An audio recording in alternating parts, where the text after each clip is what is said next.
Ассаляму алейкум достар, сіздермен хан қызы Керімай.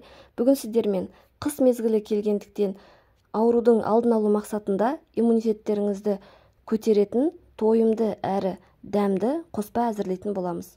Барлық ингредиенттерді жақсылап жуып кептіріп аламыз. Грек жаңғағын пеште кептіріп алсаңыздар болады. Бізге қажет қара өрік, чернослив, сары өрік, грек жаңғағы және де табиғи бал. Мен сары өрік пен қара өрікті ұсақтап турап алдым. Сіздер блендермен немесе ет машинадан өткізіп алсаңыздар болады. Бұл қоспа адам ағзасына өте пайдалы болып табылады. Әр тамақ ішердің алдында ересек адам бір ас қасық, бала бір шай қасық жеп отырса, иммунитетті бір жұманың ішінде көтеріп алуға болады. Өріктің құрамында бірнеше дәрумендер мен минералдардың тобы бар. Өрік мидың дұрыс жұмыс істеуін қамтамасыз етеді. Бауырдың зақымдануын болдырмайды, метаболизм жақсартады, токсиндерді тазартады, гемоглобиннің деңгейін арттырады, иммундық жүйені нығайтады, сонымен қатар сүйектерді жетілдіреді, тістердің беріктігін арттырады, рактың алдын алады және де жүректі қуаттандырады.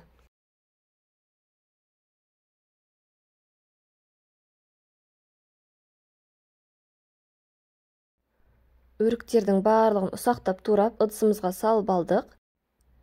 Енді грек жаңғағын өздеріңіздің қалауларыңыз бойынша ұсақтауға болады.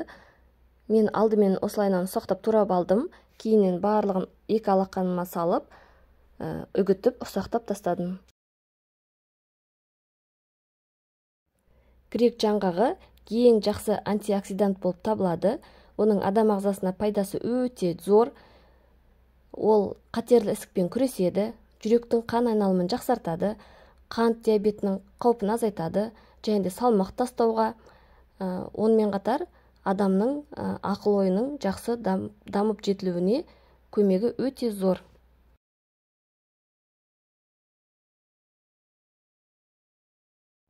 Міне біздің қоспамыз дайын болды.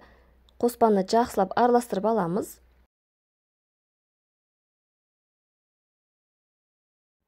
Ең соңында балды қосамыз.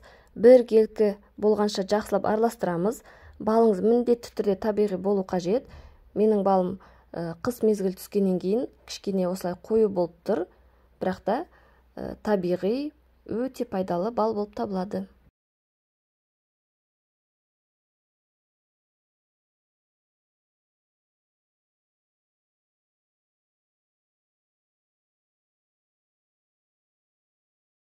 Біздің иммунитет көтеретін қоспамыз дайын болды.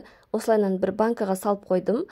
Бұл банканы аузын жауып, бөлме температурасында сақтай берсеңіздер болады. Күнделікті жегенге, үстелге қойғанға осылай ыдысқа салып қойдым. Ауырып ем іздегенше ауырмаудың жолын жасаңыздар. Сіздермен болған хан қызы Керімай. Назарларыңызға көп рахмет.